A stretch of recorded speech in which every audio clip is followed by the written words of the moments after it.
Second year का पहला chapter start करते हैं इलेक्ट्रोस्टैटिक्स का। Electrostatics study about charge keeping in state of rest. हम चार्ज को रेस्ट में रखकर उसकी स्टडी करेंगे। चार्ज को रेस्ट में रखकर स्टडी से मुराद क्या होगी कि अगर हमारे पास कोई एक स्टैटिक चार्ज है,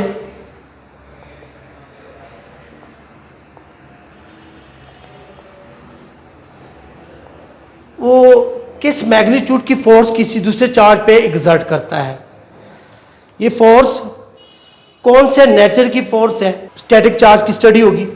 किस नेचर की फोर्स, फोर्स वेरियस नेचर में बताई गई हैं। कांटेक्ट फोर्सेस हैं, नॉन कांटेक्ट फोर्सेस हैं, ठीक है। इसी तरह से सीडो फोर्सेस हैं, रियल फोर्सेस हैं, ठीक है। तो ये कौन से नेचर की फोर्स है, ये यूनिवर्सल फोर्स है या कि आप किसी प्रॉपर्टी की वजह से इस फोर्स को किसी भी सिस्टम में ऑब्जर्व करेंगे। इस सेंस में हमने स्टैटिक चार्ज के लिए पहले ये देखनी है कि वो फोर्स कौन से नेचर की फोर्स है, वो फोर्स किस मैग्नीट्यूड की है, कितनी मैग्नीट्यूड की है, वो किन किन फैक्टर पे डिपेंड करती है। इसमें कूलम्स लॉ भी आएगा, हम इसे इलेक्ट्रिक फील्ड के साथ भी लेंगे। यानी हमने उस चार्ज की इलेक्ट्रिक फील्ड बतानी है, उस चार्ज में किसी भी चार्ज के लिए इलेक्ट्रिक पोटेंशियल बताना है। इसी तरह से उस फील्ड में पोटेंशियल एनर्जी को डिस्क्राइब करना है। तो हम कहेंगे इस तरह की स्टडी अगर हम करेंगे तो हम इसको क्या नाम देंगे, इलेक्ट्रोस्टैटिक्स। कि ये सारी स्टडी किसके बारे में, चार्ज के बारे में, कि वो चार्ज दूसरे किसी चार्ज पे किस नेचर की फोर्स एग्जर्ट करता है, ठीक है। वो फोर्स किस मैग्नीट्यूड की होगी, उसी से हम इलेक्ट्रिक फील्ड भी डिफाइन करेंगे। वो इलेक्ट्रिक फील्ड जो है किन किन फैक्टर पे डिपेंड करेगी, कौन कौन से डिस्ट्रीब्यूशन में वो किन किन फैक्टर पे डिपेंड करेगी, और इलेक्ट्रिक पोटेंशियल उस फील्ड का क्या होगा, और इसी तरह पोटेंशियल एनर्जी उस रीजन में क्या हो सकती है। हमने इस स्टडी को नाम दिया है स्टैटिक चार्ज की स्टडी, और इसी को नाम दिया गया इलेक्ट्रोस्टैटिक्स, ठीक है। The first point is that what is charge? Charge है क्या जिसकी हम स्टडी करने जा रहे हैं। चार्ज के बारे में हिस्टोरिकल स्टडी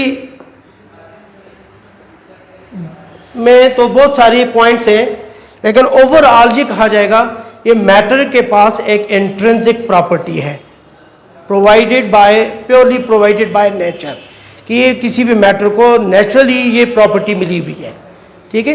बाद में मॉडर्न फिजिक्स में हम इसको एक्सप्लेन भी करते हैं, इंट्रिंसिक प्रॉपर्टी ऑफ मैटर। लेकिन इसको हिस्टोरिकल बैकग्राउंड में देखें तो इसे ग्रीक्स ने फर्स्ट टाइम स्टडी किया, ठीक है। और फिर बाद में आकर मॉडर्न फिजिक्स ने इसकी डिस्कशन अलग से की। ग्रीक्स ने चार्ज को दो लेवल्स दिए। अर्लियर ग्रीक्स ने इसको एक प्रॉपर्टी अंबर का नाम दिया कि ये एक प्रॉपर्टी है जिसका नाम अंबर है। और ग्रीक्स के लेटरल आखिर के साइंटिस्ट बेंजामिन फ्रैंकलिन ने इसको एक इनविजिबल फ्लूइड का नाम दिया है कि ये एक फ्लूइड है जो कि इनविजिबल है, तो नज़र नहीं आता। डिफरेंट ऑब्जेक्ट्स में डिफरेंट अमाउंट का ये फ्लूइड एग्जिस्ट करता है और वो अमाउंट में स्पेसिफिक होता है।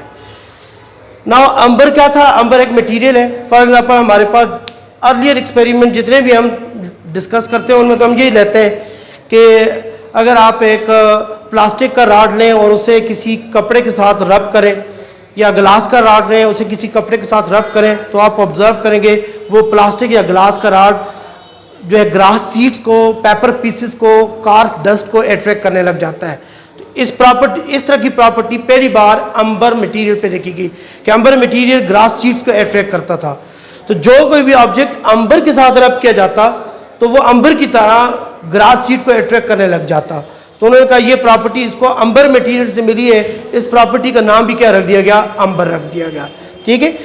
उसके बाद ग्रीक सी में लेटरल साइंटिस्ट बेंजामिन फ्रैंकलिन, उसने इसको कहा कि ये एक इनविजिबल फ्लूइड है जो डेफिनेट अमाउंट में हर ऑब्जेक्ट में एग्जिस्ट करता है।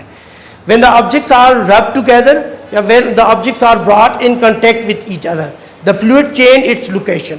वो फ्लूइड अपनी लोकेशन चेंज करता है, किसी एक ऑब्जेक्ट से दूसरे ऑब्जेक्ट में जो है वो ट्रांसफर हो जाता है। तो जिस ऑब्जेक्ट में इसका लेवल हाई हो जाता था तो इसको वो बोल लेते थे कि ये पॉजिटिव चार्ज है, और जिस ऑब्जेक्ट में वो लेवल लो हो जाता था उसको ये बोल लेते थे नेगेटिव चार्ज है। जब ऑब्जेक्ट्स को आप कांटेक्ट में लाएं और सेपरेट करें और वो वैसे ही अपने न्यूट्रल अमाउंट में रहे, उतनी ही नॉर्मल लेवल तक रहे अगर वो फ्लूइड, तो उसको उन्होंने नाम दिया न्यूट्रल का। ठीक है, तो इस तरह बेंजामिन फ्रैंकलिन ने फ्लूइड के आइडिया के साथ चार्ज के 3 फ्लेवर बता दिए, पॉजिटिव चार्ज, नेगेटिव चार्ज और न्यूट्रल चार्ज।